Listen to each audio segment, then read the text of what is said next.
Salut les cinquièmes. Alors on se retrouve aujourd'hui pour faire la dernière partie de notre chapitre sur les circuits électriques. Rappelez-vous, la première partie, on a vu qu'il fallait absolument pour que le courant circule qu'un circuit fasse une boucle, une maille. On sait le sens du courant conventionnel et vous savez réaliser des schémas. Dans la partie 2, on a différencié ce que c'était qu'un montage de circuits en série et en dérivation. Dans cette dernière partie, on va parler de court-circuit et de coupe-circuit. Le court-circuit, c'est quelque chose qui peut être dangereux. Court-circuiter un dipôle peut provoquer une surchauffe, voire un incendie. Et alors que les coupe-circuits, eux, vont permettre d'ouvrir le circuit. Un coupe-circuit va couper le circuit, va ouvrir le circuit. Et si le circuit est ouvert, le courant ne circulera plus. La boucle sera ouverte, la maille sera ouverte.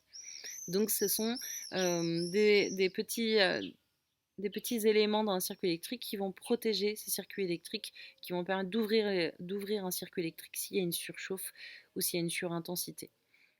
Ok, alors un court-circuit, c'est quoi? Court-circuiter, ça veut dire qu'on va mettre un fil, un câble aux bornes d'un dipôle et ça va court-circuiter ce dipôle.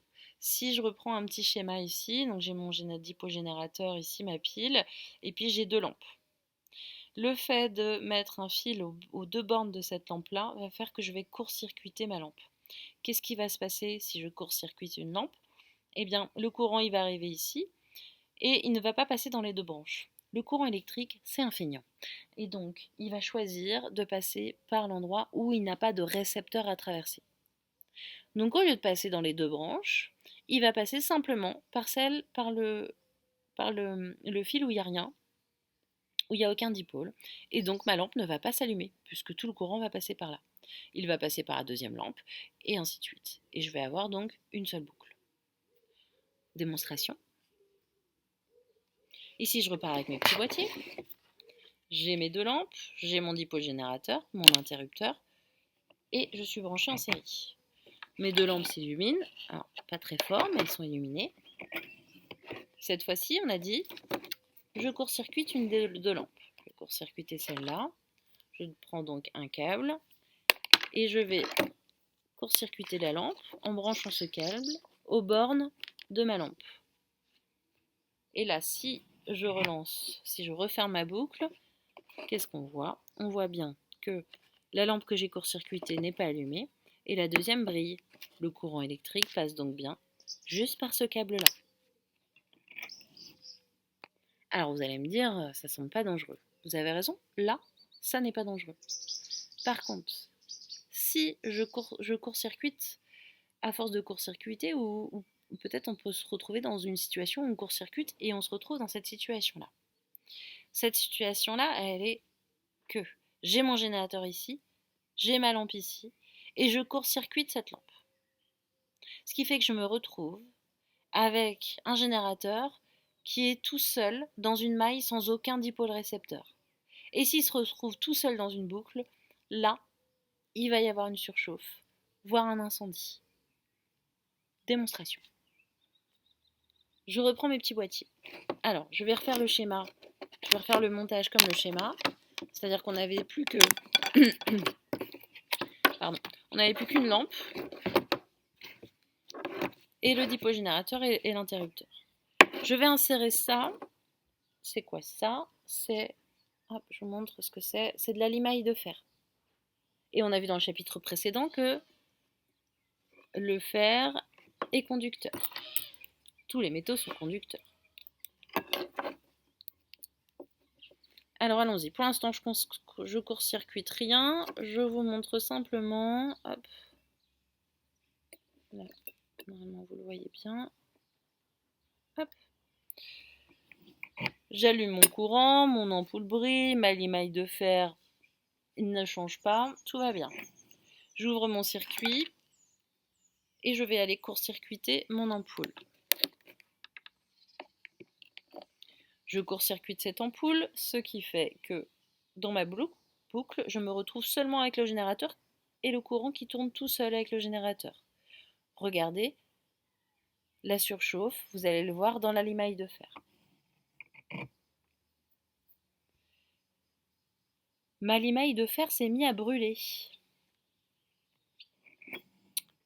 Quand je n'avais pas concerté ma lampe, rien ne se passait, mais là, on a bien vu que c'était bien plus chaud, le courant était bien plus fort. Il y a eu échauffement. Et donc là, c'est dangereux. Là, ça devient très dangereux dans une installation. Alors, ça, c'est les courts-circuits.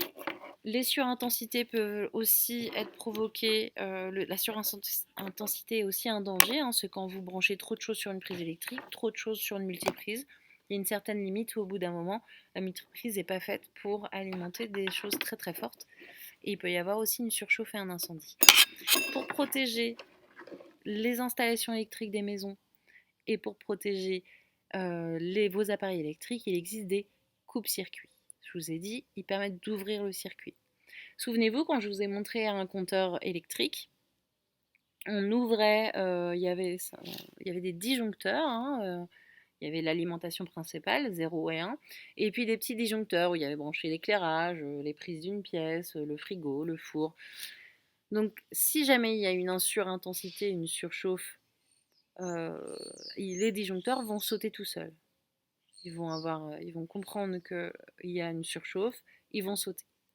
Ça vous indique, vous, qu'il y a un problème, à vous de le trouver avant de relancer votre disjoncteur. Pour les appareils électriques, la plupart, la grande majorité, sont équipés de fusibles. Des fusibles, ça ressemble à ça. Celui-ci, c'est un gros plutôt, il existe tout petit dans les petits appareils. Et ça protège aussi. Si jamais il y a une surtension ou un court-circuit et qu'il y a un échauffement, eux vont ouvrir le circuit aussi. Comment c'est fait à l'intérieur, un fusible? Un fusible, c'est tout simplement quelque chose qui ressemble à ça. Et à l'intérieur, il y a un petit filament, un tout petit filament, comme là, les mailles de fer que je vous ai montré qui brûlaient. Et bien, ça fait la même chose. Ce qui fait que dès qu'il y aura une surchauffe, et ben, il va brûler, il va s'ouvrir et le courant va s'arrêter de passer.